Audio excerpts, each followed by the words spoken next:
Hello बच्चों, मेरा नाम है शिवम और आप देखना शुरू कर चुके हैं उत्सव ऑनलाइन।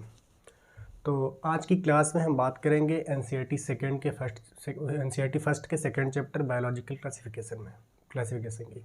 इसके पहले हमने लिविंग वर्ड की बात की थी। लिविंग वर्ड में हमने बहुत सी चीज़ें देखी थी, कुछ कैरेक्टर्स देखे थे, कुछ टेक्नोमिकल हायरार्की की बात की थी, जिसमें हमने species, genus, family, order, class, phylum, division, kingdom, इन सब पे बात की थी। इसके बाद हमने टैक्सोनॉमिकल एड्स की बात की थी, जिसमें हमने हर्बेरियम, म्यूज़ियम और जूलॉजिकल पार्क और बॉटनिकल गार्डन, ये सब चीज़ें हमने पढ़ी थी। आज की क्लास में हम बात करेंगे बायोलॉजिकल क्लासिफिकेशन की। तो सबसे पहले देखिए, हमने लिख दिया है बायोलॉजिकल क्लासिफिकेशन। बायोलॉजिकल क्लासिफिकेशन का मतलब हो गया कि वर्गीकरण। जो बायो शब्द है, इसको जो है बायोलॉजिकली मतलब बायो की लैंग्वेज जो क्लासिफिकेशन रहा, जो वर्गीकरण का जो सिद्धांत रहा, उसकी बात करेंगे। तो सबसे पहले आप ये समझिए कि वर्गीकरण क्या होता है, वर्गीकरण है क्या, वर्गीकरण की ज़रूरत क्या होती है।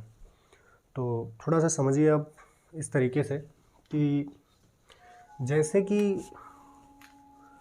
हमारी क्लास है, क्योंकि एग्जांपल देखिए, थोड़ा क्लासिफिकेशन शब्द को समझिए पहले आप। जो क्लासिफिकेशन शब्द है, इसका मतलब समझ रहे हैं आप, ठीक है। बायोलॉजिकल का मतलब मैं समझा दिया कि बायो की लैंग्वेज में जो वर्गीकरण है उसको कहते हैं बायोलॉजिकल। जैसे समझ रहे हैं आप, तो ये है। तो बायो की लैंग्वेज अब ऐसे है कि जैसे ऐसा तो है नहीं कि सिर्फ इसमें एक शब्द कहने से हर चीज़ की परिभाषा हो जाएगी। सबकी अपनी अपनी वो है, मतलब सबका अपना अपना क्लास है, तो उससे अकॉर्डिंग सब हर चीज़, हर ऑर्गेनिज्म को पढ़ना पड़ता है, हर चीज़ को पढ़ना पड़ता है, हर ऑर्गेनिज्म के बारे में जानना पड़ेगा आपको, उसके कुछ कैरेक्टर्स देखने पड़ेंगे, क्या है, कैसे है, कुछ हैबिटाट्स, मतलब बहुत सी फीचर्स होते हैं जिनको पढ़ना पड़ता है। तो ऐसा नहीं कि सिर्फ एक में हम पढ़ पाएंगे, उसके लिए हम सबको अलग अलग करके पढ़ते हैं, अलग अलग देखते हैं, अलग अलग ध्यान देते हैं, ठीक है। तो ऐसे ही देखिए, आप थोड़ा सा क्लासिफिकेशन शब्द को समझिए कि क्लासिफिकेशन की जरूरत क्यों पड़ी, क्या है क्लासिफिकेशन। सपोज करिए ये हमारी क्लास है, ठीक, जहाँ हम बैठे, सॉरी यहाँ पे आपके मास्टर साहब बैठे हैं, जहाँ पे कुछ लोग बैठे हैं, ठीक।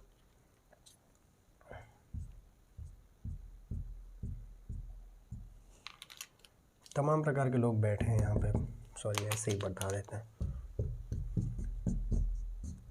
ऐसे थोड़ा ज़्यादा अच्छा जल्दी बन जाएगा। कौन बार बार कर चले, अच्छा नहीं लगता टाइम की ज़्यादा, मतलब अब इतनी बार अगर आप, हाँ, तो अब इतना आप समझ गए ना, ये चीज़ दिख रही है आपको कि इसमें बहुत सारे हमने बच्चे बैठा दिए बड़ी जल्दी में। 50 बार मार के चलाने की अपेक्षा हमने एक बार में इतने बच्चों को बैठा दिया। अब एक चीज़ देखिए आप, किसने हमने मतलब क्लास में बैठा दिया। अब अगर किसी के घर वाले आए और सिर्फ एक चीज़ देख लें कि मतलब हमें किसी को पहचानना है, किसी को, या हम यहाँ खड़े हैं या आपके ये टीचर हैं जो स्कूल के आपके, ये टीचर हैं और ये आपके स्कूल के प्रिंसिपल साहब हैं, ठीक है। अब प्रिंसिपल साहब ने से कोई मिलने आया, मान ले इस स्कूल का, मतलब किसी लड़के के पेरेंट्स आए मिलने, ये जो है किसी लड़के के पेरेंट्स मान लो मिलने आए प्रिंसिपल साहब से, और प्रिंसिपल साहब अपने ऑफिस में है। प्रिंसिपल साहब अब जिस लड़के से मिलने आए हैं, ये लड़का इस क्लास में पढ़ता है, ठीक है। जिस लड़के से मिलने आए लड़का इस क्लास में पढ़ता है, और प्रिंसिपल साहब से मिलने आए यहाँ पे ये, तो प्रिंसिपल ऑफिस में गए, प्रिंसिपल ऑफिस में मिला। अब प्रिंसिपल साहब के द्वारा एक कोई प्यून उनका गया इस क्लास में टीचर पढ़ा रहे हैं। अब वो प्यून है वो गया और प्यून ने यहाँ जाके कहा, तो इन्होंने जो है अगर कुछ नाम बताया होगा तो शायद इस नाम के यहाँ कई मिल जाए, ठीक है, एक नाम के। तो अगर ये कह दें कि मतलब जैसे मान लो उस लड़के का नाम राम है या उस लड़की का नाम रिया है, तो एक चीज़ देखिए आप, किस क्लास में पता नहीं कितने राम हो सकते हैं, पता नहीं कितनी रिया इस नाम क्लास में हो सकती है, क्योंकि एक नाम थोड़ी ना, उस पता नहीं उस सोसाइटी से, उस जहाँ वो स्कूल है, जो आपका कैंपस है, वहाँ बहुत से लोग होंगे जो उस नाम के होंगे, तो उस क्लास में बैठते होंगे, ठीक है। तो वो राम या रिया से यहाँ आएगा तो डिफाइन शायद उस तरीके से, वो अगर राम बोलेगा तो यहाँ कई लोग खड़े हो जाएंगे जिनका नाम राम होगा, या वो रिया बोलेगा तो कई दीदी लोग खड़ी हो जाएंगे जिनका नाम रिया होगा, ठीक है।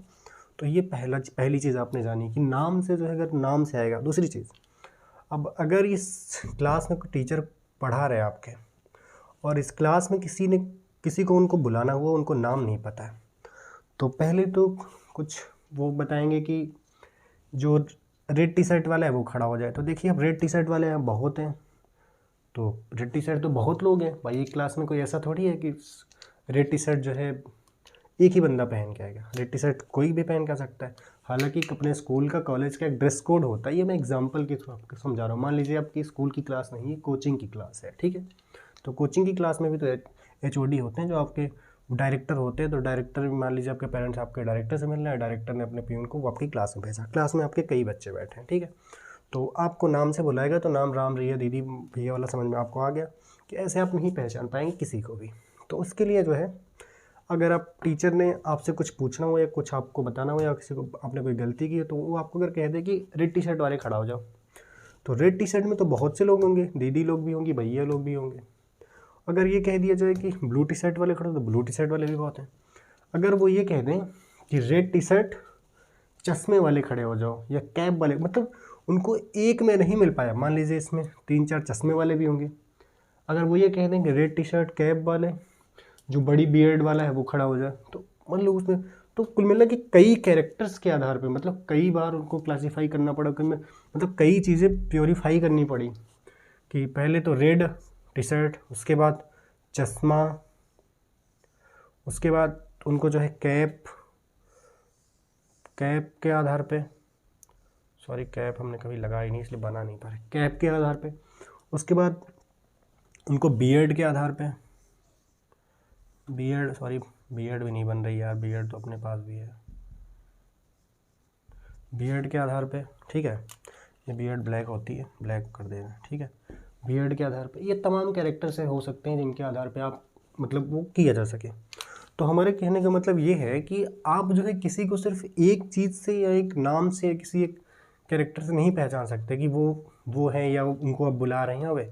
तो जब एक क्लास में हमें किसी 100 बच्चों की क्लास में किसी बच्चे को पहचानने के लिए उसके तमाम प्रकार के कैरेक्टर्स, तमाम प्रकार के फीचर, उसकी हर चीज़ को देखना पड़ता है कि उसका ड्रेस कोड क्या है, उसका जो है मतलब क्या उसने चश्मा लगाया कि नहीं लगाया, ऐनक लगाई या नहीं लगाई है, उसके बाल कैसे हैं, हेयर स्टाइल उसकी क्या है, उसके बियर्ड कैसे हैं, समझ रहे हैं, वो कैसा दिखता है। तो ये सब चीज़ें बहुत मायने रखती हैं। हर चीज़ मतलब आपकी ये कहीं ना कहीं आपकी आइडेंटिफिकेशन का एक बहुत वो है। तो ये चीज़ें हमने आपको बताई कि मतलब जब क्लास में हमें 100 बच्चों की क्लास में किसी को पहचानने के लिए एक वर्गीकरण करना पड़ा, मतलब तमाम चीज़ें देखनी पड़ी। तो ये तो पूरी बायोलॉजी बुक, मतलब एक पूरा बहुत बड़ी चीज़ है बायोलॉजी।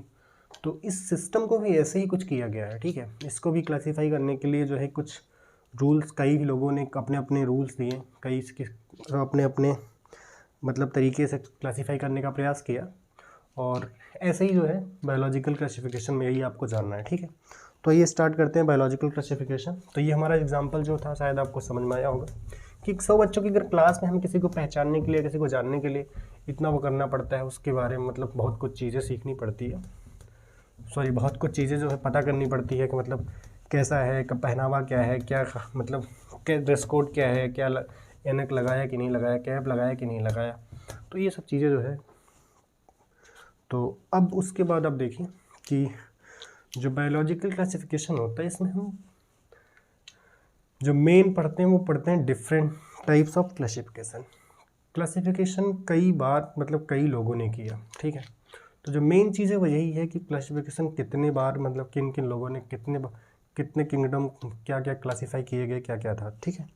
तो हम आपको बताएंगे कि डिफरेंट टाइप ऑफ क्लासिफिकेशन में कौन ने, किसने क्या, कब, कैसे क्लासीफाई किया, क्या किया था, ठीक है। सेकेंड हम जो पढ़ेंगे उसमें मेन जो है, तो फिलहाल आपको हम बता देंगे 6 किंगडम जो है अब तक क्लासीफाई कर किए जा चुके, जिसमें 5 किंगडम जो हमारे लिए वो बहुत इंपॉर्टेंट है, ठीक है। हम सिर्फ वो एक्सेप्टेड है वही पढ़ते हैं, बाकी जो है वो सब हम इतना पढ़ते नहीं, वो जानते हैं, उनके बारे में जानकारी नहीं रखते, ठीक है। तो 5 किंगडम सिस्टम में एक चीज़ हम आपको बताएं, kingdom Monera, kingdom Protista, kingdom Fungi, kingdom Animalia, kingdom Plantae, ये 5 चीज़ें होती हैं 5 किंगडम सिस्टम जो है। इसमें जो है आप देखिए कि एनिमल और किंगडम इनको हम एक सेपरेट चैप्टर में पढ़ते हैं, ठीक है। बट प्रोटिस्टा, फंजाई और मोनेरा इनको हम सेपरेट चैप्टर नहीं पढ़ते, इनको हम इसी चैप्टर में पढ़ते हैं बायोलॉजिकल क्लासिफिकेशन में, ठीक है। इसके अलावा भी कुछ चीज़ें हैं, वायरस, वायराइड्स, लाइकेंस। ये वो हैं जिनको R.H. विटेकर ने अपनी बुक अपने 5 किंगडम सिस्टम में जगह नहीं दी, तो इनको जो है भी पढ़ना है इसी में, बायोलॉजिकल क्लासिफिकेशन में। ठीक है, तो स्टार्ट करते हैं। पहली चीज़ देखते हैं क्या क्या हमें पढ़ना है। ठीक है, तो पहली चीज़ देखिए आप, पढ़ना है हमें इसमें different type of classification, different types of classification,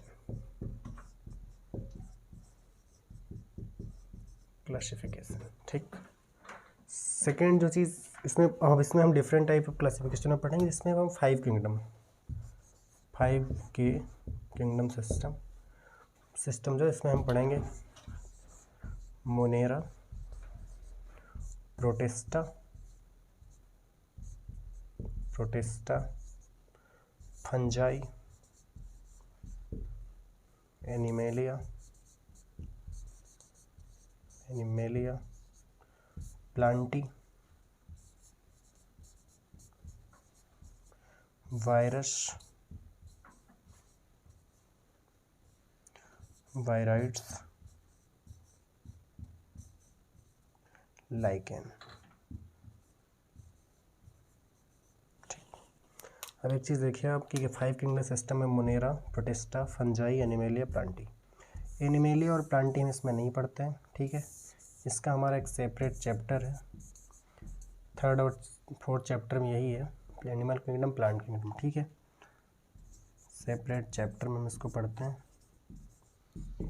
ठीक है, ये जो चीज़ें हैं वो हैं जिनको 5 किंगडम में जगह नहीं दी गई। ठीक है, जिनको 5 किंगडम में जगह नहीं प्राप्त हुई। ठीक है, उनको हम यहाँ पढ़ते हैं वायरस, वायराइड्स और लाइकेंस। ठीक है, डिफरेंट टाइप ऑफ क्लासिफिकेशन है, जिसमें हमने आपको बताया 6 प्रकार के हैं, वो हम आपको बताएंगे। ठीक है, जो मेन हमारा है 5 किंगडम सिस्टम, जिसमें हम 5 चीज़ें हैं, Monera, Protista, fungi, animalia, Plantae. ठीक है, मोनेरा, प्रोटिस्टा, फंजाई हम यहाँ पढ़ेंगे। प्लांटी और एनिमेलिया का हमारा एक सेपरेट चैप्टर है, 3rd और 4th चैप्टर जो है हमारा। ठीक है, इसके अलावा हम वायरस, वायराइड्स और लाइकेंस, ठीक है, ये भी इसमें पढ़ेंगे। वायरस, वायराइड्स और लाइकेंस वो हैं जिनको R.H. विटेकर ने 5 किंगडम सिस्टम में जगह नहीं दी, मतलब जिनको यहाँ जगह नहीं मिल पाई, उनको भी हम इसी में पढ़ेंगे। ठीक है, बायोलॉजिकल क्लासिफिकेशन में। ठीक, तो अभी स्टार्ट करते हैं डिफरेंट टाइप्स ऑफ क्लासिफिकेशन। ठीक,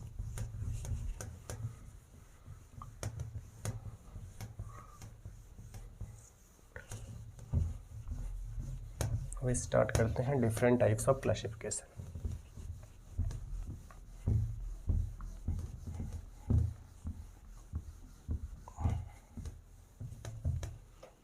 डिफरेंट टाइप्स ऑफ क्लासिफिकेशन में जो है पहला जो नाम आता है उसको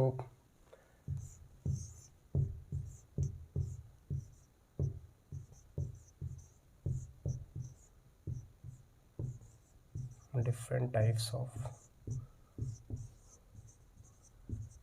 क्लासिफिकेशंस। ठीक, इसमें अब पहला जो नाम पढ़ते हैं एरिस्टोटल।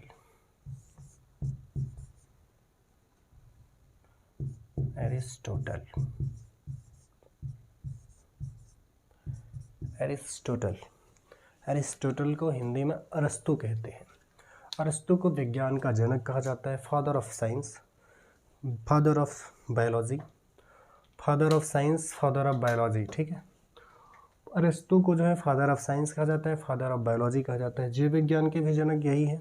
ठीक है, और जो है विज्ञान के भी जनक यही है, अरिस्टोटल। तो जनक का मतलब पिता होता है, अरिस्टोटल, अरस्तु जो है, तो पिता का मतलब तो यही होता है कि जिसने सबसे पहले उस चीज़ को क्लासीफाई किया, जिसने उस चीज़ को पहले डिस्क्राइब किया, उसके बारे में बताया। तो पहले ही चीज़ से आपको पता क्या हो गया कि फादर ऑफ बायोलॉजी या फादर ऑफ जो है साइंस इन्हें कहते हैं अगर, तो मतलब कहने का मतलब कि जो बायोलॉजिकल क्लासिफिकेशन है, जो इस टर्म में जो चीज़ दी गई, पहले अरिस्टोटल नहीं दिया होगा, बाकी उसके बाद लोगों ने डिस्क्राइब किया। तो ये सही है, ऐसा ही हम है जैसा आप सोच रहे हैं। अरिस्टोटल ने ही स्टार्टिंग में जो है जो बायोलॉजिकल क्लासिफिकेशन जो है उसको यूज किया, और इसको जो है उन्होंने इसको क्लासीफाई किया था। बट जो क्लासिफिकेशन इनका रहा, ये मॉर्फोलॉजिकली स्ट्रक्चर, मतलब मॉर्फोलॉजी को देख के इन्होंने किया। ठीक है, जैसे कि किसी की मॉर्फोलॉजी देख के जो है कि कैसा उसका शेप है, क्या क्या है, वो देख के किया। बाकी इसमें बहुत ज़्यादा डीपली नहीं घुसे, नॉर्मली बस ऐसे ही देख लिया कि क्या था कैसे था और क्लासीफाई कर दिया, ठीक है। तो अरिस्टोटल साहब ने जो है जो क्लासिफिकेशन किया वो मॉर्फोलॉजिकली रहा। वो इन्होंने अरिस्टोटल साहब ने जो किया था क्लासिफिकेशन, ये मॉर्फोलॉजिकली कैरेक्टर के आधार पर रहा, ठीक है। ये जो है मॉर्फोलॉजिकली लॉजिकल कैरेक्टर्स पे रहा, मॉर्फोलॉजिकल कैरेक्टर्स के थ्रू रहा, ठीक है, के आधार पे रहा। अब मॉर्फोलॉजिकल कैरेक्टर्स में आप दो चीज़ें देखिए। अब पहला जो है इन्होंने जो क्लासिफाई किया वो भी यही किया था, ठीक है, बट इन्होंने इतना डीपली नहीं किया। मेन मतलब ये था कि इन्होंने बस ऐसे देख के मॉर्फोलॉजी के अंदर बहुत ज़्यादा डीपली नहीं घुसे उस चीज़ में, इन्होंने बस देख के किया। तो सबसे पहले जो है आप देखिए कि इन्होंने जो है प्लांट्स को जो है हर्ब्स, श्रब्स और ट्री, ये प्लांट के केस में हर्ब, श्रब और ट्री, हर्ब, श्रब्स और ट्री, ठीक है, प्लांट के केस में। और एनिमल के केस में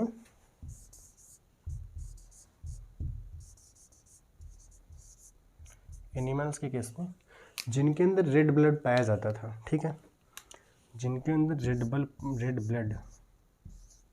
रेड ब्लड होता था, ठीक है, वो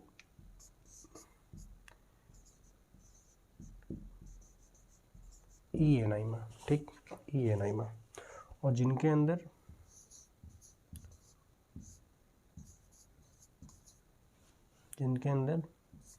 रेड ब्लड नहीं होता, डोंट रेड ब्लड, एनाइमा, एनाइमा, ठीक। तो एक चीज़ ध्यान से देखिए आप,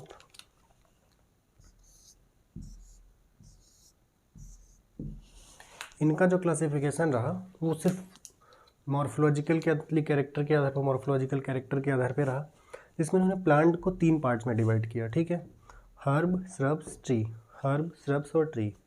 इनका जो रहा हर्ब, श्रब्स और ट्री। और जो एनिमल्स को इन्होंने डिवाइड किया वो रेड ब्लड, हमारे अंदर लाल ब्लड है तो हमें इन्होंने ए एनाइमा कहा, ठीक है, और जिनके अंदर रेड ब्लड नहीं था उनको इन्होंने एनाइमा बोला, ठीक है। तो एनाइमा, ए एनाइमा आप समझ गए, ठीक है। तो अब ये कहा जाए कि उसके बाद बहुत से लोग आए, तो देखिए बात है, जो कोई चीज़ अगर ज़्यादा आप उसके बारे में, जैसे हमने किसी घर को बनाया तो हमारे आने वाली जो जनरेशन है वो क्या करेगी, उसमें कुछ नया लाएगी, मॉडिफिकेशन करेगी, तो ठीक है। तो उसके बाद जो और आने वाली जनरेशन है वो और उसमें कुछ नया करेगी, ठीक है। पता चला और भी जो आने वाली जनरेशन है उसने उस पूरे स्ट्रक्चर को ही तोड़ दिया, फिर से नया कुछ बनाया, ठीक है, उसी के अकॉर्डिंग उसको आगे रखते कुछ नया बनाया।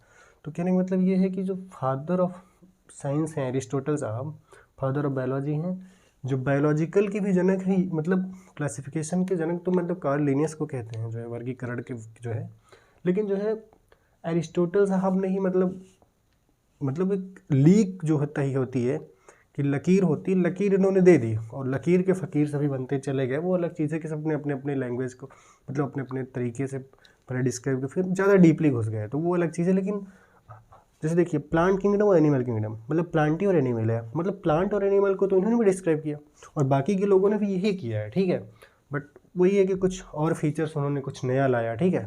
तो ये कहने का मतलब है, ठीक है, अपडेट होता गया और कुछ बनता गया बड़ा, ठीक है। तो एरिस्टोटल ने जो था सबसे पहला जो है बायोलॉजिकल क्लासिफिकेशन में जो है ये प्लांट और एनिमल्स को जो है डिस्क्राइब किया। प्लांट्स को इन्होंने 3 पार्ट्स में हर्ब, श्रब्स और ट्रीज, और एनिमल्स को रेड ब्लड सेल जिनको एनाइमा कहते हैं और डोंट रेड ब्लड सेल को उनको एनाइमा कहते हैं, ठीक है। अब सेकंड आते हैं आप, ठीक है, एरिस्टोटल। सेकंड जो साइंटिस्ट का नाम आता है साहब वो है Karl Linnaeus, Carolus Linnaeus.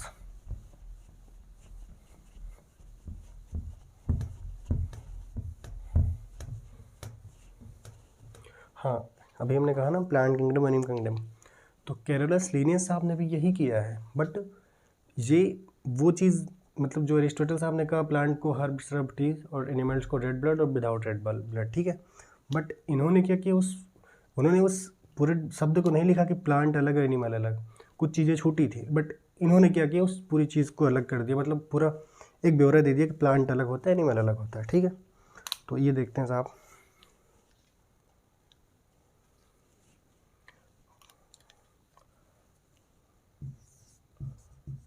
Karl Linnaeus, Carolus Linnaeus साहब ने, ठीक है, 1758 में 1758 में टू किंगडम सिस्टम दिया।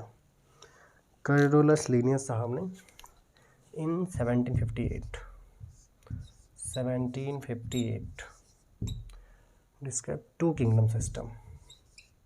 जो पहला किंगडम सिस्टम अगर साइंटिफिक मतलब अच्छे से माना जाए तो टू किंगडम सिस्टम रहा, ठीक है।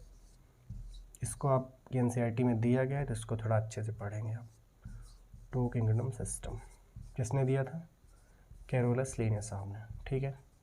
Two kingdom system, two kingdom system में इन्होंने दो चीज़ें डिस्क्राइब की, एनिमल किंगडम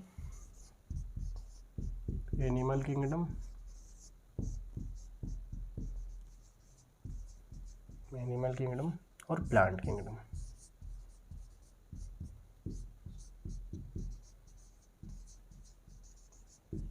एनिमल किंगडम और प्लांट किंगडम। तो कार्ल लिनियस साहब ने 1758 में टू किंगडम सिस्टम दिया।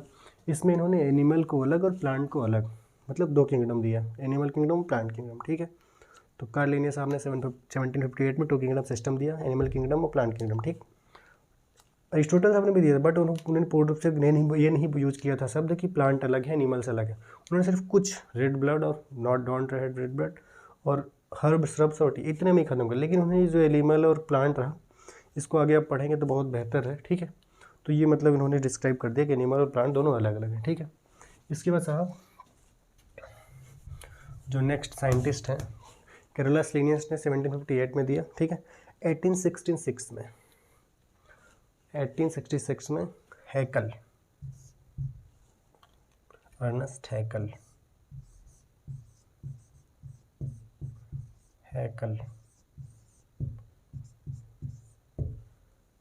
ने जो है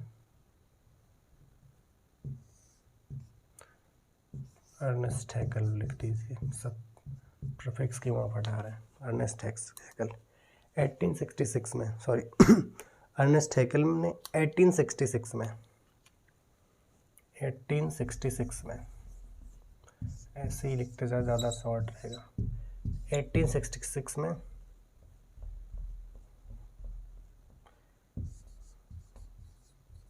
थ्री किंगडम सिस्टम दिया। थ्री किंगडम सिस्टम में एनिमल किंगडम प्लांट किंगडम था ही, ठीक है। इन्होंने प्रोटिस्टा भी जोड़ दिया, ठीक है, प्रोटिस्टा भी जोड़ दिया, किंगडम प्रोटिस्टा, ठीक है। तो ये देखिए आप कि कार्ल लिनियस साहब ने टू किंगडम सिस्टम दिया था 1758 में, जिसमें उन्होंने एनिमल किंगडम और प्लांट किंगडम को डिवाइड किया था। बट अर्नेस्ट हैकल साहब ने 1866 में 1866 में थ्री किंगडम सिस्टम दिया। थ्री किंगडम सिस्टम में इन्होंने किंगडम को अलग, जो पहले कार्ल लिनियस ने किया था, किंगडम को अलग, एनिमल्स को अलग, प्लांट्स को अलग, बट इन्होंने एक और नया ग्रुप बनाया जिसको प्रोटिस्टा कहा, ठीक है। तो इन्होंने प्रोटिस्टा डिस्क्राइब किया, ठीक। थ्री किंगडम सिस्टम 1866 में अर्नेस्ट हैकल साहब ने दिया था। 1866 में थ्री किंगडम सिस्टम दिया गया, जिसमें एनिमल किंगडम प्लांट किंगडम और किंगडम प्रोटिस्टा, ठीक है। तीन चीज़ों के बारे में पता किया गया, ठीक है। अब आप देखिए थ्री किंगडम सिस्टम देख लिया आपने। अब आप ये देखिए कोपलैंड, ठीक है, 1956 कोपलैंड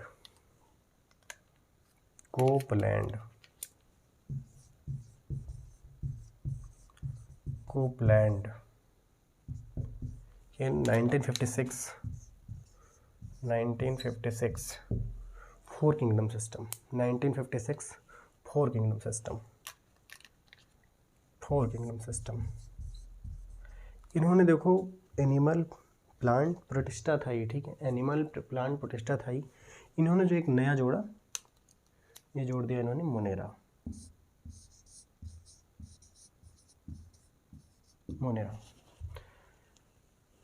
हैकल साहब ने थ्री किंगडम सिस्टम दिया था जिसमें उन्होंने एनिमल, प्लांट और प्रोटिस्टा को जोड़ा था। कोपलैंड साहब ने उसमें 1856 में 1856 में जो है 1866 में हैकल साहब ने दिया था, ठीक है। हैकल साहब ने थ्री किंगडम सिस्टम दिया, एनिमल, प्लांट, प्रोटिस्टा को। बट 1956 में कोपलैंड साहब ने 4 किंगडम सिस्टम दिया। 1956 में कोपलैंड साहब ने 4 किंगडम सिस्टम जो दिया था उसमें उन्होंने animal kingdom, plant kingdom, protista, जो हैकल साहब ने दिया था वही था। इन्होंने एक नया ऐड किया जिसको कहते हैं मोनेरा, किंगडम मोनेरा, ठीक है। तो कोपलैंड साहब ने 1956 में 1956 में 4 किंगडम सिस्टम दिया जिसमें animal kingdom, plant kingdom, protista, Monera 4 चीज़ें रही, ठीक है। अब इसके बाद जो मेन है वो देखिए आप,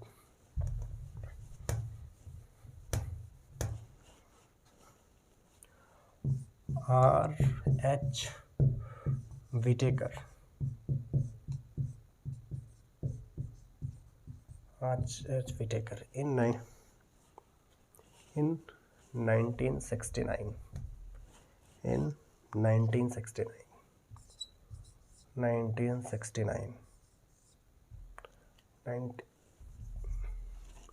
R.H. Whittaker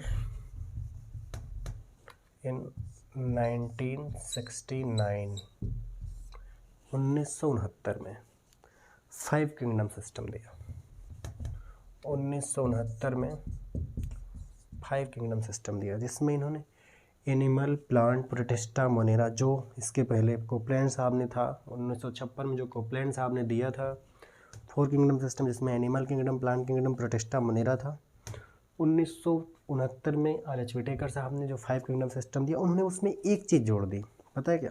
fungi.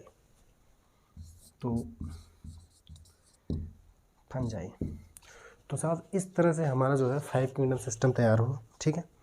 इस तरह से हमारा 5 किंगडम सिस्टम तैयार, और यही हमारा एक्सेप्टेड किंगडम सिस्टम है जिसको हम पढ़ते हैं, ठीक है। बाकी चीज़ों को हम नहीं पढ़ते, 2 किंगडम, 3 किंगडम, 4 किंगडम तो हम पढ़ते ही नहीं क्योंकि हमारी NCERT में दिया नहीं है। 2 किंगडम हमारी NCERT में उसको पढ़िए, और 5 किंगडम, 2 किंगडम पढ़ा और 5 किंगडम पढ़ते हैं, ठीक है। 3 किंगडम, 4 किंगडम की भी एक नज़र जरूर देख लिया करिए, ठीक है। तो 5 किंगडम सिस्टम जो R.H. विटेकर ने 1969 R.H. विटेकर ने 1969 में जो 5 किंगडम सिस्टम दिया था जिसमें animal, plant, protista, Monera, fungi, ठीक है। Kingdom animal kingdom, plant kingdom, Protista kingdom, Fungi kingdom, Monera, ठीक है। प्रोटिस्टा, मोनेरा, फंजाई, ठीक है। Animal, plant, protista, Monera, fungi, animal, plant, protista, Monera, fungi, ठीक है। R.H. विटेकर ने 1969 में 5 किंगडम सिस्टम दिया था, ठीक है। अब एक चीज़ देखिए, हमने एक चीज़ पहले ही आपको बता दी थी कि हमें इसमें पढ़ना क्या है बायोलॉजिकल क्लासिफिकेशन में, ठीक है। तो अब ये देखिए, अब जो ये 2 चीज़ें हैं एनिमल किंगडम और प्लांट किंगडम, इनको हम चैप्टर नंबर 3 में और 4 में एक सेपरेट चैप्टर में पढ़ेंगे, ठीक है। एक सेपरेट चैप्टर में पढ़ेंगे, ठीक है। इनका एक अलग चैप्टर है प्लांट और एनिमल्स का, ठीक है। चैप्टर नंबर 3 और चैप्टर नंबर 4 हमारा यही है, ठीक है। चैप्टर नंबर 3 और चैप्टर नंबर 4, ठीक है। चैप्टर 3 में हम प्लांट किंगडम, चैप्टर 4 में एनिमल किंगडम पढ़ेंगे, ठीक है। अब हम ये देखिए कि इनका एक सेपरेट चैप्टर है, हमें पढ़ना क्या क्या है इसमें, प्रोटिस्टा, मोनेरा, फंजाई, बट 3 चीज़ें हमने आपको और बताई थी, वायरस, वायराइड्स और लाइकेंड, ठीक है। तो इस पर आगे बात करते हैं, ठीक। अब 5 किंगडम सिस्टम के बाद एक चीज़ और देख लीजिए आप कि 5 किंगडम सिस्टम ये एक्सेप्टेड किंगडम सिस्टम है, बट एक किंगडम सिस्टम और दिया गया, ठीक है, जिसको हम कहते हैं 6 किंगडम सिस्टम, जो है 6 किंगडम सिस्टम। एक और किंगडम सिस्टम दिया गया जिसको हम कहते हैं 6 किंगडम सिस्टम, ठीक है। कार्ल पूज,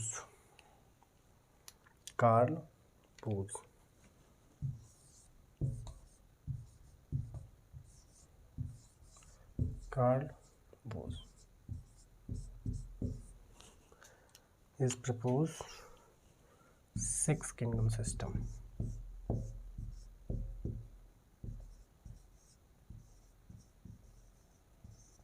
सिक्स किंगडम सिस्टम को हम 3 डोमेन सिस्टम भी कहते हैं, 3 डोमेन सिस्टम भी कहते हैं। जब हम मोनेरा पढ़ाएंगे तो आपको हम इसमें बताएंगे कि इसका क्या है। अभी आप इसमें देखिए, आप इसमें क्या है, मोनेरा को जो है किंगडम मोनेरा को दो भागों में बांटा गया है, ठीक है। तो इसमें मोनेरा को जो है मेन मोनेरा जो है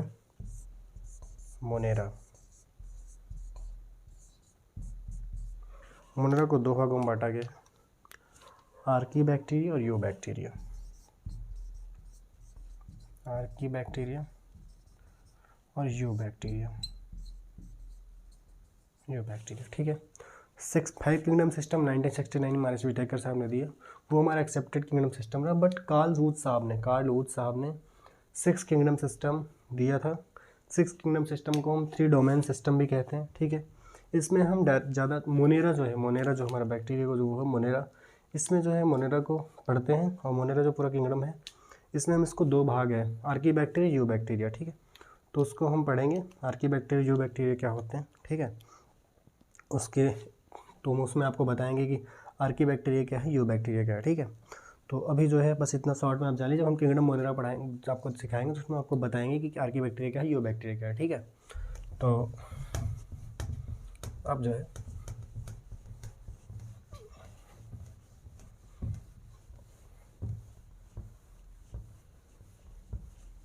आपने 5 किंगडम सिस्टम देख लिया, ठीक है। 5 किंगडम भी देख लिया, 6 किंगडम से देख लिया, ठीक है। अब आपको हम एक 5 किंगडम 6 किंगडम, अब आप एनसीईआरटी में देखिए। अब देखिए आपकी जो 5 किंगडम सिस्टम का आर.एच. व्हिटेकर का चार्ट बना जो आपकी एनसीईआरटी में, तो देखिए आप उस चार्ट को, और उसमें देखिए आपकी क्या है, कैसे है। तो आप देखिए कि इसमें जो है क्लासिफिकेशन के जो 5 किंगडम सिस्टम जो आर.एच. व्हिटेकर का रहा, मोनेरा,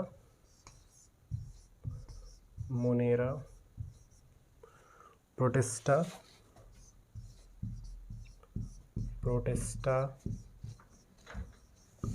फंजाई, एनिमेलिया और प्लांटी एनिमेलिया, कुछ भी पहले लिखता हूँ, प्लांटी, ठीक। 1 2 3 4 5 किंगडम सिस्टम। अब आप एक चीज़ देखिए कि अब इसमें मैं बहुत ज़्यादा लिखूँगा तो बहुत ज़्यादा हो जाएगा। वो एक्चुअली क्या है कि चार्ट हमारे पास पहले से रेडी नहीं था, हमने अब नेक्स्ट बार से हम ऐसा कुछ करेंगे कि आपको जो है बार बार हमें कुछ करना ना पड़े। हम कुछ मतलब या तो पहले से ही रेडी रख के तब किया करेंगे, इस पर थोड़ा सा हम रोक स्किप कर दिया करेंगे। तो अब जो है आप अपनी एनसीईआरटी में देखिए, मैं अपनी एनसीईआरटी में देख रहा हूँ, ठीक है। तो इस चार्ट में देखिए एक तरफ कैरेक्टर्स लिखे हैं, कैरेक्टर्स के नीचे cell type, cell wall, nuclear membrane, body organisation और मोड ऑफ न्यूट्रिशन, ठीक है। तमाम प्रकार की चीज़ें लिखी हैं। और 5 किंगडम सिस्टम एक तरफ लिखा है। 5 किंगडम सिस्टम में मोनेरा, प्रोटिस्टा, फंजाई, प्लांटी सबके अपने अलग अलग वो बने हैं, ठीक है, कॉलम बने हैं। तो अब मोनेरा में देखिए आप पहले लिखा है सेल टाइप, मोनेरा में देखिए आप पहले लिखा है सेल टाइप, और सेल टाइप में लिखा है प्रोकैरियोटिक, और प्रोटिस्टा में लिखा है यूकैरियोटिक। तो पहला जो चीज़ आ गया, पहली जो चीज़ आ गई कि प्रोकैरियोट और यूकैरियोट क्या होता है। तो इस चार्ट को जानने से पहले हम एक चीज़ जानें कि प्रोकैरियोट और यूकैरियोट क्या होता है, ठीक है। तो इस पे थोड़ा सा हम आपका 2 मिनट वक्त चाहेंगे, ठीक है। प्रोकैरियोट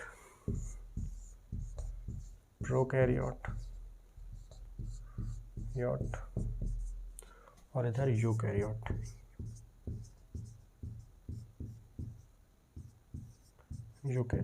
ठीक साहब, इधर प्रोकैरियोट, इधर यूकैरियोट। अब एक चीज़ देखिए, आजकल बहुत सी बाइक्स आ रही हैं और बहुत से फ़ोन्स आ रहे हैं, जैसे ओप्पो F17, फिर क्या आया ओप्पो F17 प्रो, मतलब वो नया अपडेट फ्रॉम है। तो अब यहाँ प्रो लगा है प्रफिक्स में, तो आप इस प्रो को ये मत समझिए कि कुछ एडवांस है, या ये यू लगा है तो इसको आप ओल्ड समझिए, ठीक है। ये वो प्रो नहीं है जो आप समझते हैं, ये वो प्रो है जो आप नहीं समझते हैं। तो इसका मतलब ये है, इस प्रो को आप कन्वर्ट करिए पुराना, और इस यू को आप समझिए न्यू। तो प्रो और यू, न्यू, प्रोकैरियोट, प्रो मतलब पुराना, तो इसको आप ऐसे ही समझ गए कि हमारे जो पूर्वज रहे मतलब बहुत ज़्यादा पहले तो बैक्टीरिया आई, तो बैक्टीरिया मतलब बैक्टीरिया बहुत पहले, उसके बाद हम लोग आए। तो हम यू मतलब न्यू, हम नए हैं, प्रो मतलब पुराना, ठीक है। तो यूकैरियोट, प्रोकैरियोट, ऐसे आप समझ गए कि प्रो मतलब पुराना, प्रो मतलब एडवांस नहीं, प्रो मतलब पुराना, प्रोकैरियोट। यू मतलब न्यू, न्यू मतलब नया, ठीक है। तो प्रोकैरियोट यूकैरियोट में कुछ ऐसे समझिए आप, ठीक है। इसके बाद देखिए आप कि ये जो है प्रोकैरियोट जो होते हैं ये कम डेवलप्ड होते हैं, कम डेवलप्ड होते हैं, तभी तो ये इसमें प्रोकैरियोट नहीं यूकैरियोट में होते, ये कम डेवलप्ड होते हैं। लाइक बैक्टीरिया, बैक्टीरिया इसमें आप देखिए किंगडम मोनेरा को छोड़ के, sorry kingdom Monera, Monera prokaryote होता है।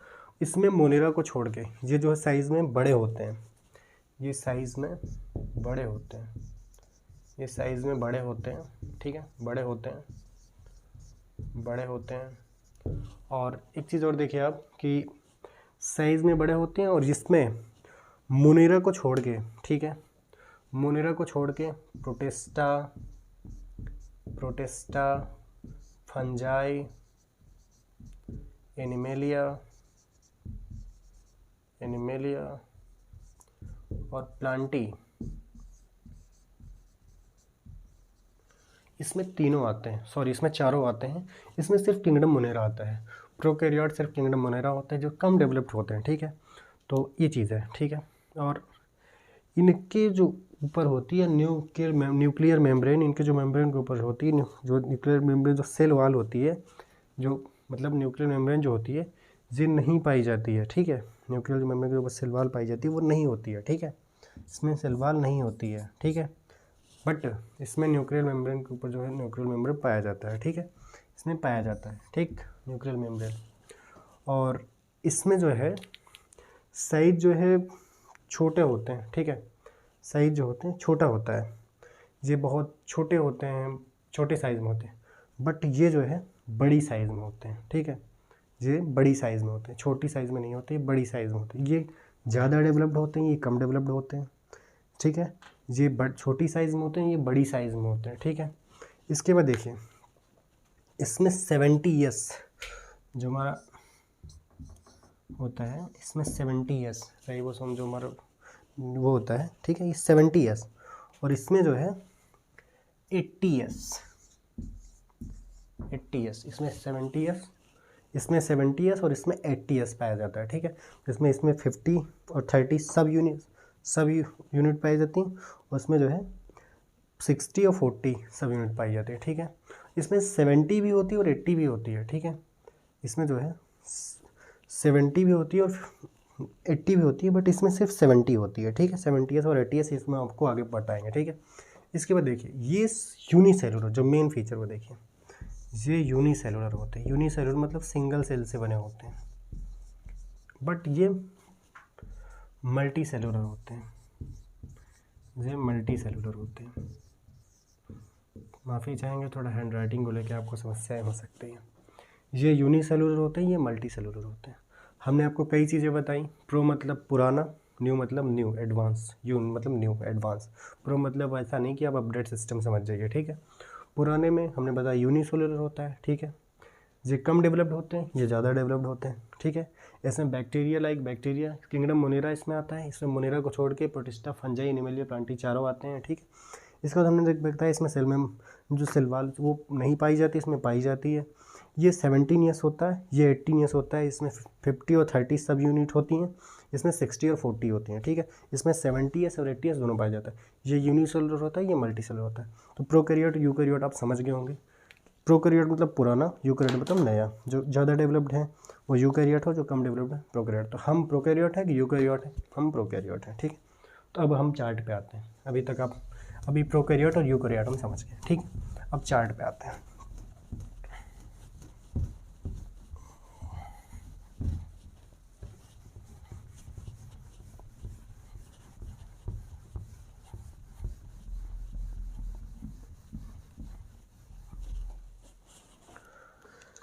अब चार्ट में देखिए आप, हमने बताया आपको कि एक तरफ कैरेक्टर्स लिखें जिसमें सबसे ऊपर सेल टाइप, दूसरे सेल वाल, तीसरा न्यूक्लियर मेम्ब्रेन और चौथा बॉडी ऑर्गेनाइजेशन और मोड ऑफ न्यूट्रिशन लास्ट है। और इधर 5 किंगडम है, इसमें मोनेरा, प्रोटिस्टा, फंजाई, प्लांटी और एनिमेलिया, ठीक। सबसे पहले हम बात करते हैं किंगडम मोनेरा की, ठीक है। सबसे पहले हम बात करते हैं सेल टाइप की। सेल टाइप में आप देखिए मोनेरा में हमने बताया प्रोकैरियोटिक सेल होती है, प्रोकैरियोट यूकैरियोट हम सबने बता दिया। प्रोकैरियोट मतलब जो कम डेवलप होती है, यूकैरियोट मतलब जो नए ज़्यादा डेवलप होते हैं। तो मोनेरा में प्रोकैरियोटिक होती है, प्रोटिस्टा में यूकैरियोटिक होती है, फंजाई में यूकैरियोटिक होती है, प्लांटी में यूकैरियोटिक होती है, एनिमलिया में यूकैरियोटिक होती है। मतलब कि मोनेरा को छोड़ के बाकी सभी यूकैरियोट होते हैं, हमने पहले ही बता दिया आपको, ठीक है। मोनेरा प्रोकैरियोटिक होता है, ठीक है। इसमें सेल वॉल जो होती है, सेल वॉल, अब सेल वॉल देखिए आपकी नॉन सेलुलर, ठीक है, non cellular polysaccharide plus amino acid, मतलब पेप्टिडोग्लाइकोन की बन होती है, ठीक है। जो मोनेरा होती है इसमें जो सेल वॉल होती है non cellular plus polysaccharide plus amino acid मतलब पेप्टिडोग्लाइकोन, ठीक है। बट प्रोटिस्टा में जो होती है ये प्रेजेंट इन सम सिलिका, ये सिलिका मतलब प्रेजेंट इन सम सिलिकास, ठीक है। और फंजाई में जो है प्रेजेंट विदाउट सेलुलोज, ये काइटिन की बनी होती है, विदाउट बिना सेलुलोज की होती है, ठीक है, विदाउट सेलुलोज। बट प्लांटी में प्रेजेंट सेलुलोज विथ सेलुलोज, ठीक है। और एनिमल्स के अंदर, एनिमेलिया में किसी भी प्रकार की कोई सेल वॉल नहीं पाई जाती है, ठीक है। हमारे अंदर किसी भी प्रकार की कोई सेल वॉल नहीं पाई जाती, ठीक।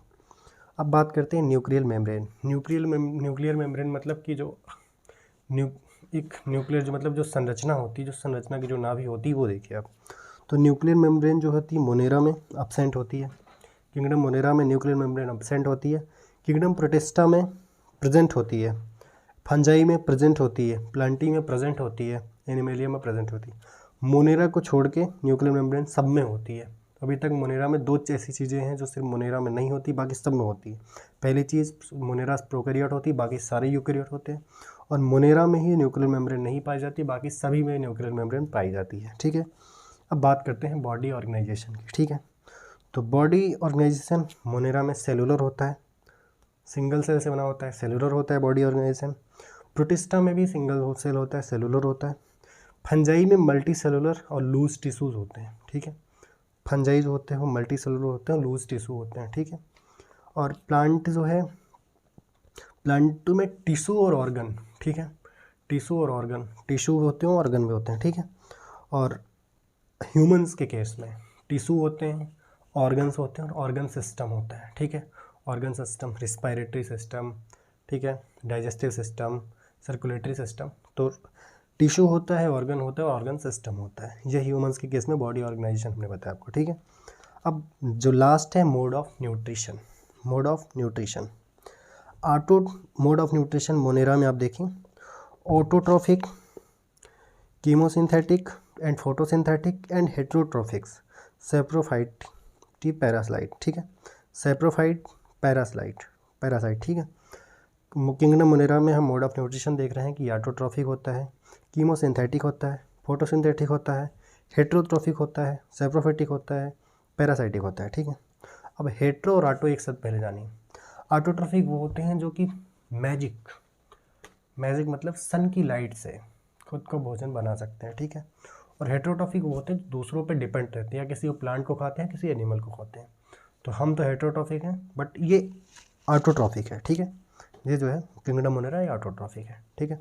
अब ऑटोट्रोफिक में आपको बताया हमने autotrophic, chemosynthetic and photosynthetic and heterotrophic saprotrophic, ठीक है। ये ज़्यादातर सन की लाइट के न्यूट्रिशन, मतलब हम ऑटोट्रोफिक, कीमोसिंथेटिक, हम किंगडम मोनेरा की बात कर रहे हैं मोड ऑफ न्यूट्रिशन में, तो ये जानिए ये ज़्यादातर सन की लाइट्स में न्यूट्रिशन लेते हैं, ठीक है।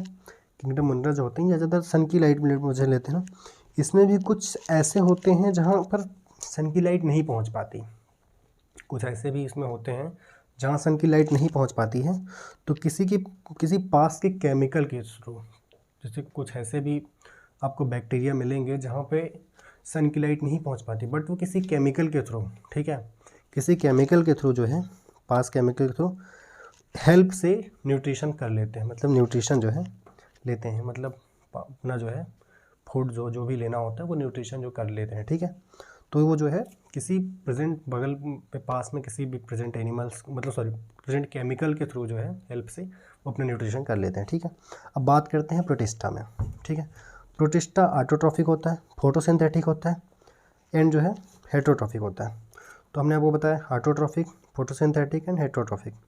ऑटोट्रॉफिक जो है वही है सन की लाइट में फोटोसिंथेटिक फोटो से, और ये हेटेरोट्रॉफिक भी होता है। प्रोटिस्टा जो है ऑटोट्रॉफिक और हेटेरोट्रॉफिक दोनों होता है, ठीक है। ऑटोट्रॉफिक मतलब कि सन की लाइट में भी अपना न्यूट्रिशन ले लेता है, और हेटेरोट्रॉफिक मतलब दूसरों पे भी डिपेंड रहता है, ठीक है। अब बात करते हैं फंजाई की। Fungi heterotrophic, saprophytic, parasitic. Saprophytic generally red organism, sorry saprophytic जो होता है वो डेड ऑर्गेनिज्म के लिए यूज होता है, ठीक है। डेड ऑर्गेनिज्म जो है ये सेप्रोफिटिक जो है होते हैं। डेड ऑर्गेनिज्म के ऊपर जो ग्रो कर, फंजाई क्या मतलब समझते हैं आप, फंगस लग जाना। तो फंगस जो डेड ऑर्गेनिज्म पर लगते हैं उनको सेप्रोफिटिक कहते हैं। जो फंगस डेड ऑर्गेनिज्म पे लग के अपना न्यूट्रिशन लेते हैं, किसी मृत शरीर पे जो है ऑर्गेनिज्म पे लग के जो अपना फंगस जो बड़े होते हैं और जो है अपना न्यूट्रिशन लेते हैं, उनको हम कहते हैं सेप्रोफाइटिक, ठीक है। बट जो पैरासिटिक होता है, ये किसी लिविंग ऑर्गेनिज्म पे, किसी सजीव, निर्जीव नहीं, सिर्फ जीवित, किसी जीवित जीव पर जो है, किसी जीवित ऑर्गेनिज्म पे, बॉडी पे जो है ये फंगस लगते हैं और वहाँ से अपना न्यूट्रिशन लेते हैं, ठीक है। किसी लिविंग ऑर्गेनिज्म से अपना न्यूट्रिशन जो लेते हैं वो पैरासाइटिक होते हैं, और जो नॉन लिविंग से लेते हैं वो सेप्रोफिटिक होते हैं। तो हमने आपको बताया। अब बात करते हैं प्लांटी में। प्लांटी में मोड ऑफ न्यूट्रिशन आप देखिए, ऑटोट्रॉफिक, फोटोसिंथेटिक। प्लांट ज़्यादातर, क्या सभी आपने देखा होगा, कोई ऐसा प्लांट बताइए जो कि किसी चिकन खाते देखा हो आपने, किसी प्लांट को देखा है क्या? पिज्ज़ा खाते देखा हो पिज्ज़ा हट में या डोमिनोज, कहीं नहीं देखा है। जितने प्लांट हैं वो सारे ऑटोट्रॉफिक होते हैं। सन की लाइट में अपना जो है फोटोसिंथेटिक के थ्रू जो है, फोटोसिंथेटिक जो है प्रकाश संश्लेषण की जो क्रिया है उसके थ्रू जो है अपना न्यूट्रिशन लेते हैं, अपना भोजन बनाते हैं, ठीक है। अब बात करते हैं हमारी, ठीक है, एनिमल्स की। किंगडम एनिमल या kingdom animal mode of nutrition जो होता है हेटेरोट्रॉफिक होता है। हेटेरोट्रॉफिक ये है कि जब हम किसी प्लांट या एनिमल के ऊपर डिपेंड रहते हैं, अपना भोजन खुद से नहीं बनाते, किसी के ऊपर डिपेंड रहते हैं, किसी को खा के अपनी जो मतलब भूख को शांत करते हैं, अपनी न्यूट्रिशन लेते हैं, तो हम जो है हेटेरोट्रॉफिक होते हैं, ठीक है। अब हेटेरोट्रॉफिक में अब देखिए इसमें लिखा है एनिमेलिया में होलोजोइक और सेप्रोफिटिक। होलोजोइक और सेप्रोफिटिक। होलोजोइक वो होते हैं जो या तो पूरे ऑर्गेनिज्म को खाते हैं, ठीक है, या उस ऑर्गेनिज्म के किसी पीस को मुंह से खाते हैं, ठीक है। होलोजोइक वो होते हैं जो किसी प्लांट को या किसी एनिमल्स को या उसको खाते हैं या उसके किसी पार्ट को खाते हैं, ठीक है। और पार्ट को खाने के बाद वो जो चार प्रोसेस होते हैं उसके थ्रू जो उनको जो है वो डाइजेस्ट, मतलब वो जो न्यूट्रिशन लेते हैं वो होलोजोइक होता है। होलोजोइक में जो चार प्रोसेस होते हैं, ingestion, digestion, assimilation, egestion. Ingestion मतलब अंदर लेना, डाइजेशन मतलब उसको डाइजेस्ट करना, एसिमिलेशन मतलब उसमें से कुछ जो ज़रूरत की चीज़ें हैं वो निकाल लेना, और इजेशन मतलब बाहर कर देना, ठीक है, ठीक है, समझ रहे हैं आप। जो रॉ मटेरियल जो हम पोटी निकालते हैं, ठीक है, वो इजेशन होता है, ठीक है। अब इसमें जो है एक और चीज़ है, हेलोजोइक हमने आपको समझाया। हेटेरोट्रॉफिक मतलब जो प्लांट या एनिमल्स को खाते हैं वो हेटेरोट्रॉफिक होते हैं, किसी पर डिपेंड रहते हैं।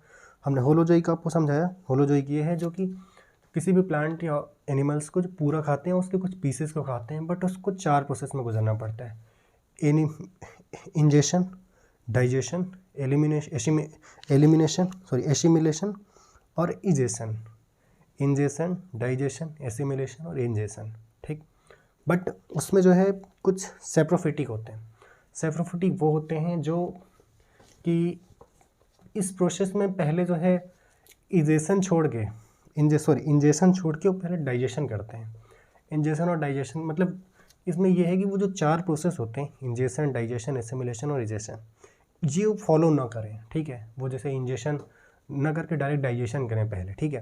तो ऐसे वो देखा आपने जब कभी मक्खी होती है, मस्का डोमेस्टिका मक्खी, जब आप कभी ब्रेड देखिए, हमारी जो ब्रेड होती है, हमारी जो रोटियाँ होती हैं, कुछ भी जो हमारे खाने की चीज़ें होती हैं, उसमें देखिए जो वो कुछ भी खाने से पहले जो है, मतलब देखिए उसमें एक सीलन टाइप की आ जाती है, मतलब पता नहीं क्यों उसको गीला कर, जब उसमें डायरेक्ट मक्खियाँ बैठने लगती हैं तो उसमें मतलब वो गीला कर देती है, उसमें थूक के वो जो अपना थूक निकालती हैं, तो वो जो है उसको करती हैं, और वो जो हमारी रोटी होती है, जो ब्रेड होती है, ठीक है, ये पहले रोटी पर थूक के खाती हैं, ठीक है, थूक के खाती हैं। और इसमें जो है डाइजेशन पहले होता है। ये जो है जैसे कि मक्खियाँ आपने देखा होगा, मक्खियाँ जब हमारे ब्रेड या पे जो थूकती हैं उसके बाद जो वे पहले वो डाइजेस्ट करती हैं, ठीक है, वो इंजेस्ट नहीं करती, पहले वो डाइजेस्ट करती हैं। तो जो मक्खियाँ खाए, अगर कहीं बैठा करे तो समझ जाया करिए, वो अगर वो कहीं गीली कर रही है, कुछ ब्रेड या रोटी कुछ भी कुछ गीला टाइप का लग रहा है तो उसका मतलब वो थूक रही है, तो उसको खाया नहीं जाता, ठीक है। तो उसको मत खाया करिए, नहीं बीमार हो जाएंगे आप। तो इसका मतलब ये हमने आपको समझाया कि होलोजोइक जो है हेट्रोट्रॉफिक जो है, हेट्रोट्रॉफिक वो है जो मतलब प्लांट और एनिमल हम किसी को डिपेंड है उसको खाते हैं, वो हेट्रोट्रॉफिक्स है, ठीक है। हेट्रोट्रॉफिक्स में होलोजोइक आपको पता है जिसमें हम 4 प्रोसेस खाने के बाद 4 प्रोसेस से गुजरते हैं, इंजेशन, डाइजेशन, एसिमिलेशन, इजेशन, ठीक है। बट जब हम इस 4 प्रोसेस को फॉलो ना करें, ठीक है, पहले डाइजेशन करें उसके बाद ये सब प्रोसेस, तो उसको हम जो कहते हैं सेप्रोफेटिक, ठीक है। तो आज की कहानी हमने आपको समझाई जिसमें हमने बायोलॉजिकल क्लासिफिकेशन की बात की। बायोलॉजिकल क्लासिफिकेशन में आपका डिफरेंट टाइप का क्लासिफिकेशन बढ़ा है, Monera, Protista, fungi, Plantae, animalia, virus, viroids, lichen. इसमें हमने बताया कि प्लांट किंगडम और एनिमल किंगडम का एक अलग चैप्टर है, हम सेपरेट चैप्टर में पढ़ते हैं। वायरॉइड्स, वायरस, लाइकेन जो होते हैं जिनको जो है 5 किंगडम सिस्टम में जगह नहीं मिली, उनको यहाँ रखा है। एरिस्टोटल के बारे में हमने बताया, एरिस्टोटल ने प्लांट और एनिमल को 2 हर्ब श्रब्स और ट्री, और एनिमल्स को रेड ब्लड सेल और डॉन रेड ब्लड सेल, इनेमिया, एनाइमा, ठीक है। उसके बाद हमने कैरोलस लिनियस को बताया 1758 में, 2 kingdom, kingdom Plantae, kingdom animalia, ठीक है। अनस, इसके बाद हमने हैकल्स को बताया 1866 में, 3 kingdom system, kingdom Animalia, kingdom Plantae, kingdom protista, ठीक है। इसके बाद हमने 4 किंगडम में बताया 1956 में कोपलैंड साहब का। कोपलैंड साहब ने 4 किंगडम सिस्टम दी जिसमें इन्होंने एनिमल, प्लांटी, एनिमेलिया, प्रोटिस्टा और मोनेरा को रखा, ठीक है। इसके बाद 1969 आर एच विटेकर जो हमारा एक्सेप्टेड किंगडम सिस्टम है और जिसको 5 किंगडम सिस्टम कहते हैं, kingdom Plantae, kingdom Animalia, kingdom Protista, kingdom Fungi, kingdom Monera, ठीक है। अब इसमें जो है हम एनिमेलिया और प्लांटी को जो है एक सेपरेट चैप्टर में पढ़ते हैं। हम बात करते हैं fungi, Monera, protista, Monera, fungi, protista, और इसके अलावा हम वायरस, वायरॉइड्स और लाइकेंस की बात करते हैं जिसको आर एच विटेकर 1960 में जो बने। इसके बाद हमें 6 किंगडम सिस्टम पता है, 6 किंगडम को कार्ल हुज ने दिया था, जिसको हम 3 डोमेन सिस्टम कहते हैं। 3 डोमेन सिस्टम में आपको बताया कि इसमें मोनेरा को आर्कीबैक्टीरिया, जियोबैक्टीरिया, इसको मोनेरा को बताएंगे तो उसको बताएंगे, ठीक है। इसके बाद हमने आपको बताया कि चार्ट के थ्रू हमने आपको kingdom Plantae, kingdom Animalia, kingdom Monera, Protista, Fungi, इनके जो हमने कैरेक्टर्स बताए, इनके cell wall, cell life, structure क्या कैसे है, वो हमने आपको चार्ट के थ्रू बताया। जो आपने अपनी NCERT चार्ट से आप कंपेयर करिएगा, उसको देखिएगा हमने क्या सही बताया, क्या गलत बताया। जो गलत होगा उसको आप कमेंट करके मुझे बताइएगा, ठीक है। तो उसके बाद जो है हमने आपको एक चीज़ और बताया, प्रोकैरियोट, यूकैरियोट। प्रोकैरियोट उस चार्ट को समझाने से पहले हमने एक चीज़ आपको बताई, प्रोकैरियोट, यूकैरियोट। प्रोकैरियोट मतलब जो पुराने हैं, प्रोकैरियोट मतलब एडवांस, आप अपडेट मत होना चाहिए, जो आजकल नए प्रो आ रहे हैं वो प्रो नहीं जो आप समझते, ये वो प्रो है जो आप नहीं समझ पाते हैं, तो ये वो ही प्रो है। प्रो मतलब पुराना, न्यू मतलब यू मतलब न्यू, ठीक है। प्रोकैरियोट, यूकैरियोट, प्रो मतलब पुराना, यू मतलब न्यू। प्रोकैरियोट पुराने हैं, अनडेवलप्ड होते हैं, यूकैरियोट डेवलप्ड होते हैं, ठीक है। इनके ये 70 ईयर्स, ये 80 ईयर्स, 80 70 दोनों होते हैं, ठीक है। और बाकी बहुत सी चीज़ें हैं, यूनिसेलुलर, मल्टी सेलुलर। इसमें सिर्फ प्रोकैरियोट सिर्फ मोनेरा आते हैं, यूकैरियोट में मोनेरा को छोड़ के प्रोटिस्टा, फंजाई, एनिमेलिया, प्लांटी चारों आते हैं, ठीक है। तो आज की कहानी यहीं तक। आशा करते हैं आपको सब कुछ समझ में आ गया होगा, और नेक्स्ट क्लास में हम बात करेंगे किंगडम मोनेरा की, ठीक है। किंगडम मोनेरा को बहुत अच्छे से हम सीखेंगे, हर चीज़ को जानेंगे, किंगडम मोनेरा क्या है, मोनेरा में क्या क्या चीज़ें होती हैं, ठीक है। उसके जो है किसने सेल में उसकी मेम्ब्रेन कैसी होती है, सेल वॉल क्या होती है, ठीक है।